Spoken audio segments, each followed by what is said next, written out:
Will we go back? In 2015, Montgomery County State's Attorney John McCarthy was shaving when he discovered a lump in his neck that turned out to be neck cancer. I was diagnosed with cancer. At the time, he was following Governor Larry Hogan's journey with cancer, and he decided he needed to be proactive. The first prognosis was that I had an inflamed lymph node, but they wanted to biopsy it, which had then grown to about the size of a golf ball. It turned out to be cancer.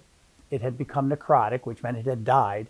And when they went to remove it, it exploded, and the cancer cells spread all over my neck. His treatment was challenging. There's my name, John McCarthy. This is a mask, and this was the mask that they used when they radiated me. And they would put me on a table every day for 36 straight days. And there's actually, you can see, there's bolts.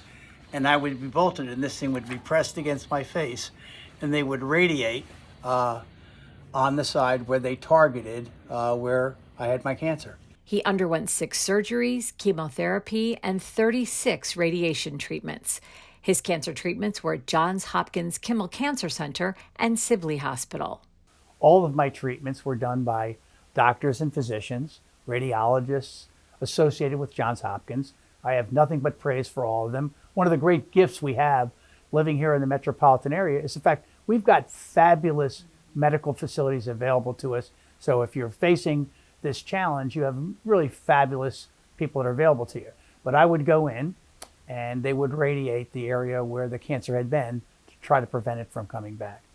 Many of us remember that you were still coming to work, and you really didn't miss a beat. How are you? I'm doing okay. Great to see you, John. Thanks.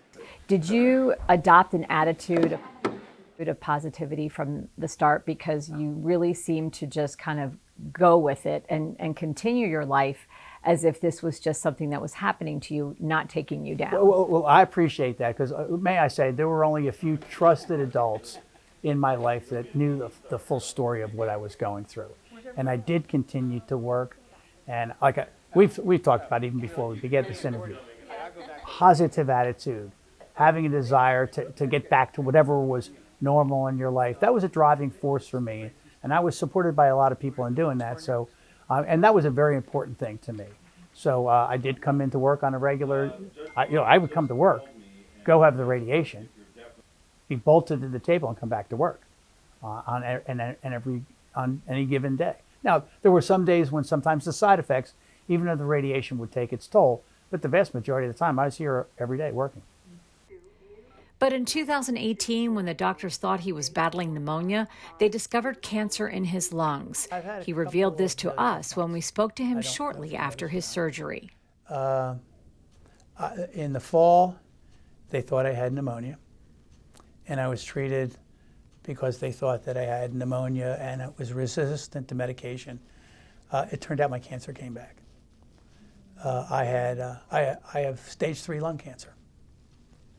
I have not announced that publicly to anybody. Wow, thanks for sharing that with us. And I don't think I've ever told you got something no one else has. I haven't told anybody else. But in his usual style, he faced the diagnosis head on with an unmistakable will to live. By the way, I've never smoked a day in my life.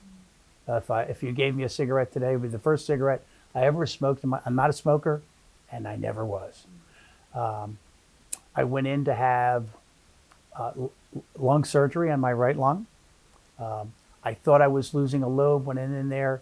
They found lymph node damage and cancer cells in the 2 upper chambers, and they made an intraoperative decision, and I lost my entire right lung, which means my capacity to breathe for the last 4 years has been I'm at about 40%, because once you lose a certain portion of your lung, you can't do it. Now, having said that, look, I still walk, I exercise. I think half the people around here think I'm crazy with all the stuff I try to do. I don't know that if you met me, you would ever know or suspect what had happened. But I think part of that is the desire. I was always active. But I loved basketball and I loved tennis. I'll walk some days on a weekend.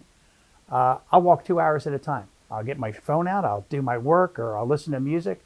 And I think you've got to have the will to live. Means being positive, the will being active, taking care of diet, being smart about things, being surrounded by terrific people. And I was blessed, whether it was family or friends. I was just blessed to have a lot of people supporting me and fabulous doctors. Very honest, if you asked me 3 years ago, if I thought I was going to be sitting here, I'd have told you no. But I am.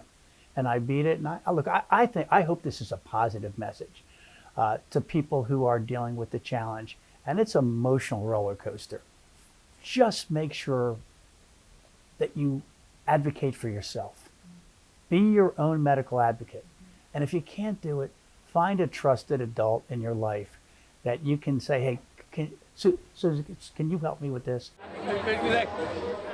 Today, McCarthy's doctors tell him he's cured. He shares his story so others can know there is hope.